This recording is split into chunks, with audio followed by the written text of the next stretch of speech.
क्या दोस्तों नमस्कार, आभार, अभिनंदन और एक बार फिर से आपका स्वागत है हमारे जिला प्रशासन एवं जिला स्वास्थ्य विभाग की ओर से कार्यक्रम state home and fight against corona. और जैसा कि आप जानते हैं कि कोविड-19 की जागरूकता के लिए हमने एक कार्यक्रम शुरुआत किया जिसका कि नाम state home and fight against corona, यानी कि घर पर ही रहकर आपको कोरोना से लड़ाई लड़नी है। और इसी क्रम में आज हमें बहुत ही खुशी की बात है कि आज हमारे बीच मौजूद हैं माननीय जिला कलेक्टर महोदय साहब। सर, सबसे पहले तो आपका स्वागत है हमारे कार्यक्रम में। सबसे पहला मैं ये पूछना चाहूँगा सर कि ये आपका पहला पदस्थापन था एज आईएएस और आते ही आपको कोविड-19 का सामना करना पड़ा, तो किस तरह का अनुभव रहा और इसके बावजूद भी आपका संचालन काफ़ी अच्छा रहा, तो कैसा अनुभव रहा सर आपका? आप सही कह रहे हैं कि जैसे मैंने ज्वाइन किया और उसी के कुछ ही दिनों बाद राज्य में कोविड केसेस आ गए थे, लेकिन पूरी टीम की मदद से और ज़िलेवासियों के सहयोग की वजह से हम न केवल कोविड की स्पीड को कंट्रोल कर पाए, अपितु कई अन्य राज्यों से, कई ज़िलों से बेटर हम लोग इसको कंटेन कर पाए। आज आप देखेंगे अब तक हमारे 1000 केस पॉजिटिव हो गए हैं। जी सर। लेकिन दूसरी तरफ आप देखेंगे ज़िले में लगभग 90,000 से ज़्यादा पॉजिटिव केस प्रवासी लोग आए हैं यहाँ पे। जी। साथ ही साथ आपका जो ज़िले की जो ज्योग्राफी है जी सर। उसके अनुसार बहुत बड़ी संख्या में लोग बाहर रह रहे हैं, मुंबई और अहमदाबाद। जी तो इतनी ज़्यादा की है, जी सर। तो सैम्पलिंग करने के बावजूद केसेस कम हैं, जी जो इस बात को दिखाता है कि ज़िले में कोविड केसेस की अभी भी नहीं थे। जी सर, जैसा कि आपने बताया कि हम 1000 की आंकड़े तक पहुंच गए हैं and I think recovery rate भी काफ़ी अच्छी है, लेकिन इस महीने में हमने देखा कि जो नंबर ऑफ़ डेथ्स हैं वो थोड़ी बड़ी है। उसका क्या रीज़न आप मानते हैं? कोविड का जब भी हम एनालिसिस करते हैं, जी। इसमें जो मोस्ट इम्पोर्टेंट पार्ट है जी। वो ये है कि एब्सोल्यूट नंबर आप देखेंगे तो 1000 है, वो आपको ज़्यादा लग रहा होगा। जी सर। लेकिन जब हम पॉजिटिविटी रेट वाइज बात करते हैं जी। तो वो हमारे ज़िले के अभी भी 1.76% है, जी। जबकि देश का औसत एज ऑन 2 डेज़ वो 8% के आसपास है। जी। तो पॉजिटिविटी रेट हमारी कंट्रोल्ड है। जी। उसके साथ साथ डेथ रेट जो अभी तक ज़िले में 11 डेथ हुई है, जी। और जो पॉजिटिव केसेस से कंपेयर करते हैं वो भी आपकी 1% के आसपास डेथ रेट है। जी। और अभी तक जितनी भी डेथ हुई उनका जब आप एनालिसिस करते हैं जी। तो मोर देन 65 ईयर ओल्ड जो डेथ है जी। वो आपकी 7 डेथ है। जी। इसके अलावा जो आपकी जितनी भी डेथ हुई, किसी में हाइपरटेंशन, डायबिटीज़, एक कैंसर पेशेंट भी था, जी। एक को क्रॉनिक कार्डियक डिजीज़ भी थी। जी। तो कहीं न कहीं ये ओल्ड एज लोग थे और इनमें किसी दूसरी तरह की बीमारियाँ थी, इसलिए ये डेथ में टर्न हुए। जी।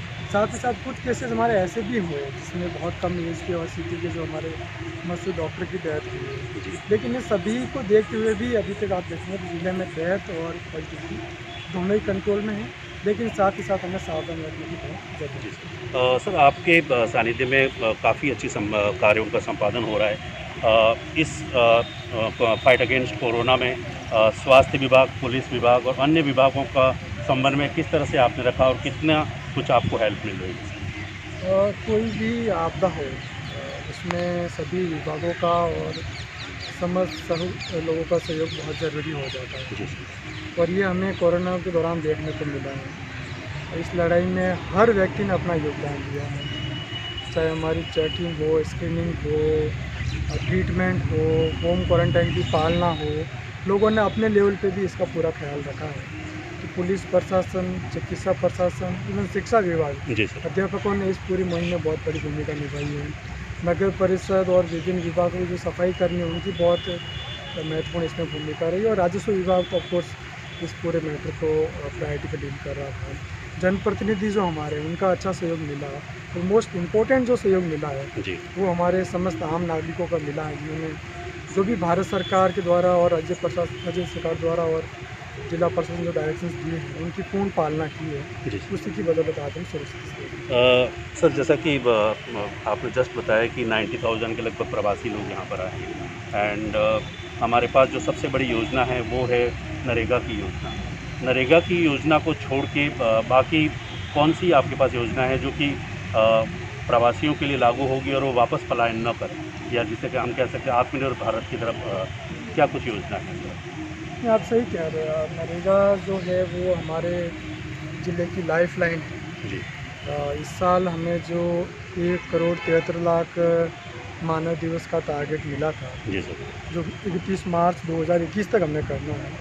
उसके अगेंस्ट हम 1,56,00,000 अभी कर चुके हैं, जो कि अगस्त का महीना आपको 3 महीने हुए हैं। जी सर। नो डाउट नरेगा में जो 100 मैन डेज है वो बहुत जल्दी सैचुरेट हो जाएंगे, जी सर। और उसके बाद और उसके साथ ही लोगों को अन्य क्षेत्रों में रोज़गार की विशेष तौर पे ज़रूरत रहती है। जी जो गरीब कल्याण रोजगार अभियान चल रहा है उसके बैनर तले और राज्य सरकार की मंशा अनुसार जी हमने विशेष प्रयास किया कि जितनी भी विभागीय बाकी योजनाएं हैं, जी सर। चाहे वो PWD है, PSD है या ग्रामीण विकास की दूसरी योजनाएं हैं, उन सब के काम लार्ज स्केल पे चलें जी सर। ताकि गांव में लोगों को रोज़गार मिले। इसके अलावा जितने भी प्रवासी बाहर से आए हैं उनका हमने राज कौशल पोर्टल पे मैपिंग कराई है। तो इसमें ऐसे कौन से लोग हैं, किसी को स्किल चाहिए, किसी को फिनांस चाहिए, किसी को हैंड होल्डिंग सपोर्ट चाहिए, तो मैपिंग वाला काम हो चुका है। इसके बाद उनकी ट्रेनिंग और बाकी सारे काम भी किए जाएंगे।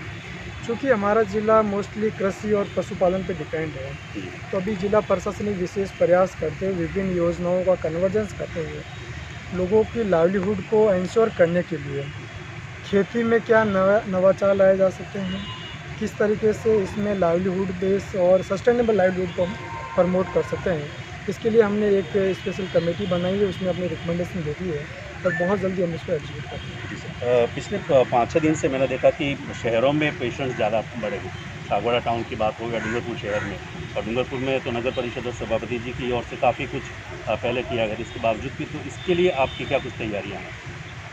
देखो, जो केसेस ज़्यादा बढ़े हैं वहीं बढ़ेंगे जहाँ लार्ज गैदरिंग होगी, जहाँ बड़ी संख्या में लोगों का मूवमेंट होगा। इसलिए आपने देखा होगा दिल्ली, मुंबई, जयपुर, जोधपुर, वहाँ पॉजिटिव केसेस ज़्यादा हैं। उसी कंपैरिजन में हमारे ज़िले में भी सागवाड़ा और डूंगरपुर जो दो हमारे टाउन हैं उसमें केसेस ज़्यादा आए हैं। लेकिन जो मैंने आपको पहले बताया, अभी भी स्थिति आप देखेंगे तो न केवल कंट्रोल्ड है बल्कि काफ़ी कुछ अच्छी है।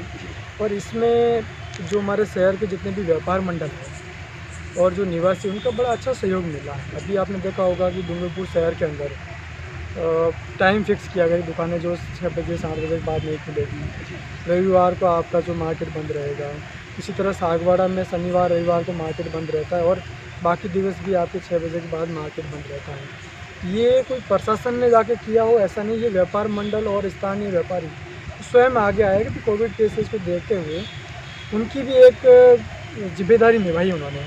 और मेरे ख्याल से ये बहुत अच्छी चीज़ है कि हमें जब भी ऐसा लग रहा हो कि अब कोविड को कंटेन करने के लिए कुछ सर्टेन स्पेशल मेजर्स की ज़रूरत है, उसमें लोग आगे आएँ और वो अपना सहयोग दें। और इसी का बदौलत हमारे दोनों टाउन काफ़ी बड़े टाउन होने के बावजूद भी केसेस जो कंटेन। अंत में क्या कुछ संदेश आप करेंगे? मेरा जो संदेश कहें या मुख्य बात कहें, एक तो इस बीमारी का खतरा अभी भी टला नहीं है। अनलॉकडाउन के बाद ज़िले में केसेस बढ़े हैं और इस तरह से अगर फ्री मूवमेंट रहता है, चूँकि हमें आजीविका भी साथ साथ बचानी ज़रूरी है, तो हम लॉकडाउन स्टेज में दोबारा नहीं जा सकते और ना हमें जाना चाहिए। लेकिन कोविड से बचने के लिए हमें दोनों ही पार्ट पे बड़ा काम करना पड़ेगा और उसमें आम लोगों को विशेष तौर पर ध्यान रखना होगा। इसमें पहला है जो हमारा SMS, एक मैसेज हम देना चाहते हैं कि आप मास्क पहनें, आप सोशल डिस्टेंसिंग को इंश्योर करें और आप जहाँ भी रहें वहाँ पर आप सैनिटाइजेशन जरूर कराएं, आप बार बार हाथ धोएं, वर्क स्थल है उसको आप साफ़ सुथरा रखें और खुले में नहीं थूकें। ये चीज़ें सभी लोग फॉलो करेंगे तभी हम इस कोरोना की बीमारी को रोक पाएंगे। लेकिन दूसरी तरफ ये भी ज़रूरी है कि ऐसे व्यक्ति जो हाई रिस्क वाले हैं, ऐसे व्यक्ति जो ज़्यादा लोगों से जिनका मिलना होता है, जिनको हम सुपर स्प्रेडर कह सकते हैं, जो व्यापार करने वाले लोग हैं, जहाँ बड़ी संख्या में लोगों का आना जाना रहता है, वो लोग समय समय पर अपने सैंपल देकर जांच कराएं ताकि आप का पता लग सके। अगर आप पॉजिटिव है तो आपको आइसोलेट किया जा सके। और हमने विशेष प्रयास करते हुए इस बात का ध्यान रखा कि हम ज़्यादा से ज़्यादा केसेस जो असिम्टोमेटिक है उनको हम घर पर रख कर ही उपचार करें ताकि उनको असुविधा भी नहीं हो और उनके परिवार में जो लोग हैं उनकी निगरानी में उनका देखभाल कर सके और हमारी मेडिकल टीम उनका पूरा ख्याल रख सके। इसी ग्राउंड पे रखते हुए आपने देखा होगा कि काफ़ी अच्छा लोगों का सहयोग मिला है। लास्ट 3 डेज़ में हमें मोर देन 200 सैंपल प्राप्त हुए हैं और आज भी हमारे 250 के आसपास केसेस घरों में अपना उपचार करा रहे हैं। तो मेरा समस्त लोगों से निवेदन रहेगा जिसको भी थोड़ी सी असहजता महसूस हो रही हो, किसी तरह के लक्षण हो, तो तुरंत आके अपनी जांच कराएं और ये जो एसएमएस प्रोटोकॉल है इसकी पूर्ण पालना करें। ज़रूर हम न केवल इसको कंटेन कर पाएंगे बल्कि हमारी लाइवलीहुड की सारी गतिविधियाँ लगातार जारी रहेंगी। जी, बहुत बहुत धन्यवाद सर आपको। और जी दोस्तों, ये थे माननीय जिला कलेक्टर महोदय, और आपका कहना था कि एसएमएस का जो फार्मूला है, अगर इस फार्मूले पे अगर हम चले तो निश्चित रूप से कोरोना के अगेंस्ट जो लड़ाई है वो हम लड़ पाएंगे। लेकिन जो सबसे बड़ी चीज़ सर ने कहा कि संख्या ज़रूर बढ़ी है, लेकिन कहीं ना कहीं अभी भी स्थिति काफ़ी नियंत्रण में है, और इसका काफ़ी कुछ रह जाता है यहाँ की जनता को, साथ ही साथ स्वास्थ्य विभाग को, जिला प्रशासन को, पुलिस विभाग को, शिक्षा विभाग को, तमाम विभाग जो कि जिला प्रशासन में आते हैं, और कई सामाजिक संस्थाओं की भी इसमें काफ़ी सहयोग रहा है। तो एक बार फिर से आपका अगले एपिसोड में मिलेंगे, लेकिन तब तक आपके दोस्त राजेंद्र चौहान को आज्ञा दीजिए।